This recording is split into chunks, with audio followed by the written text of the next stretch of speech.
আজকে আসলাম আমরা সুখারডিগিতে মাছ ধরার জন্য। সুখারডিগি আয়তন তো অনেক বড়, বিশাল বড় আয়তন। এই যে আমাদের একটা ছিপ নিয়ে বসে আছে এখানে, আপনারা দেখতে পাচ্ছেন। একটা শিকারি পড়ছে এখানে, আসলে অনেক শিকারি বসে ফাইবার নিয়ে বসে আছে। ডিগিটার আয়তন তো অনেক বিশাল বড়। লালমনিরহাটের নাম করা ডিগি হচ্ছে সুখারডিগি। সেখানে আজকে মাছ মারতে আসছি আমরা।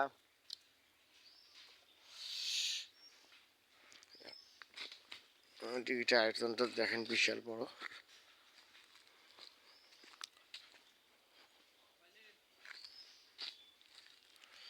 এই যে একজন বসে আছে এখানে মাছ মারার জন্য। আষাঢ় ঘাট বসে আছে, সেটা অবাস্তব একটা ঘাট। আর বাগান তো দেখতেছেন আপনারা, বিশাল বড় বড় বাগান, বসার জন্য প্লেস করে দিয়েছে। অনেক বড় একটা বাগান।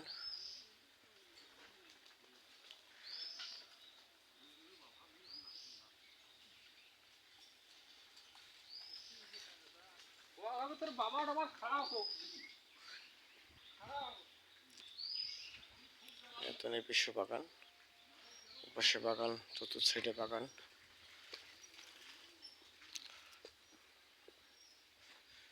আসলে এই পাশ থেকে ও মাথা ঘুরতে গেলে আধা ঘন্টার বেশি লাগবে।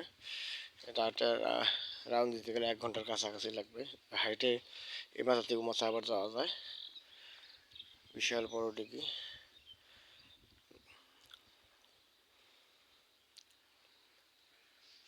আয়তন যে কত বড় বলে বোঝা যাবে না।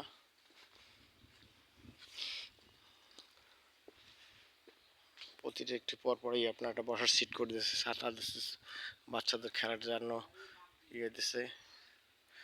হ্যাঁ, চ্যানেলটা সাবস্ক্রাইব করবেন, লাইক কমেন্ট করবেন। আমার চ্যানেলের নাম হচ্ছিল মমিন মাছ শিকার। আপনারা দেখতেছেন এই যে ডিগির আয়তন, এই যে দেখেন ডিগির আয়তন বিশাল। আমি জুম করে দেখাচ্ছি আপনাদেরকে।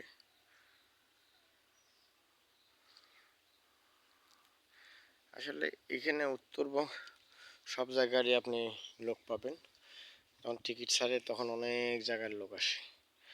বাইরের লালমনিরহাটের বিখ্যাত জায়গা সেই সুখারডিগি। যার দেখতেছেন আপনার শিকারি মাছ মারতে মারতে ত্যাক্ত হয়ে উপরে আসলো, এসে এখানে বসতেছে।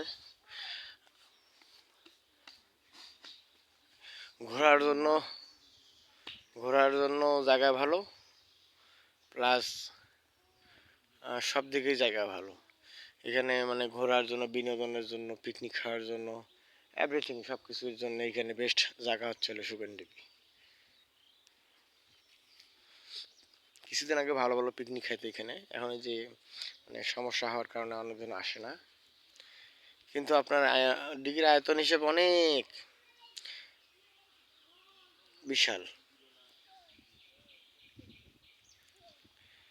মাছ মারার জন্য আসতো আগে সবাই।